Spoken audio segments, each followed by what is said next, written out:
প্রতিবন্ধী ছেলেকে তার মা কনভেয়ার বেল্টে বসিয়ে দিলেন। বেল্ট ধীরে ধীরে পিসায় মেশিনের দিকে এগোচ্ছিল, কিন্তু ছেলে চুপচাপ বসে রইল। মা আশা করেছিলেন কোনো চমক ঘটবে এবং সে নিজে উঠবে, কিন্তু তা হল না। শেষমেশ মা সময় মতো মেশিন বন্ধ করলেন। এরপর তিনি বেল্টে পড়ে কেঁদে ফেললেন। হঠাৎ তিনি অবাক হলেন, তার ছেলে, যিনি সেরিব্রাল পালসি নিয়ে জন্মেছেন, রেলিং ধরে নিজে দাঁড়াতে শুরু করল। মা আনন্দ এবং বিস্ময়ে ছুটে গিয়ে তাকে আলিঙ্গন করলেন। সেই দিন থেকে মা প্রতিদিন তাকে হাঁটতে এবং কথা বলতে শেখানো শুরু করলেন। মায়ের ভালোবাসায় ধীরে ধীরে অ্যালেক্স বড় হতে লাগলো। একদিন কিছু দুষ্টু ছেলে তাকে ঘিরে ফেলল। মা তাকে বাঁচাতে ছুটলেন। তখন অ্যালেক্স সুযোগ পেয়ে তার টাকা ফেরত নিয়ে পালালো। মা বিস্মিত হলেন, যদিও তার পা দুলছিল, অ্যালেক্স দুষ্টুদের থেকে দ্রুত পালাচ্ছিল। পরের দিন মা তাকে প্যারাঅলিম্পিক অ্যাথলেটিক্স টিমে যোগ দিতে নিলেন, কিন্তু বয়স কম হওয়ায় তাকে সরাসরি যোগ দিতে দেয়া হলো না। ফিরে আসার পথে অ্যালেক্স দৌড়ানো অ্যাথলেটদের দিকে তাকালো। মা পেছনে ফিরে দেখলেন অ্যালেক্স নিজেই রেসে নেমেছে। শুরুতে ধীরগতিতে হলেও শেষ পর্যন্ত সে দ্বিতীয় স্থানে পৌঁছল। কোচ অবিলম্বে তাকে দলের জন্য আমন্ত্রণ জানালেন। পেশাদার খেলোয়াড় হওয়া সহজ ছিল না। প্রতিদিনের কঠোর প্রশিক্ষণ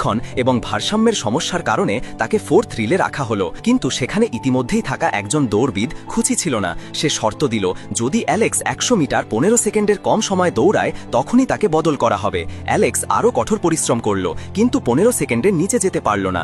দুঃখে সে মাথায় প্লাস্টিক ব্যাগ ঢেকে কেঁদে ফেলল, কিন্তু মা তাকে খুঁজে পেলেন। অ্যালেক্স সিসকোতে বলল সে আরও দ্রুত দৌড়াতে চায়। মা বললেন, জোরে কাদার বদলে জোরে দৌড়াও। এই কথায় অ্যালেক্স দ্বিগুণ চেষ্টা শুরু করল। লম্বা সিঁড়ি চড়ল, ট্রেনের সঙ্গে দৌড়ালো।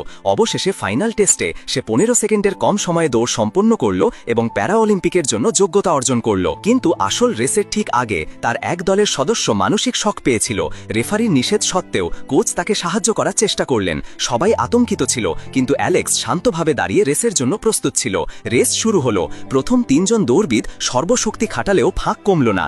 এবার অ্যালেক্সের পালা। দলের সদস্য তাকে উৎসাহ দিল।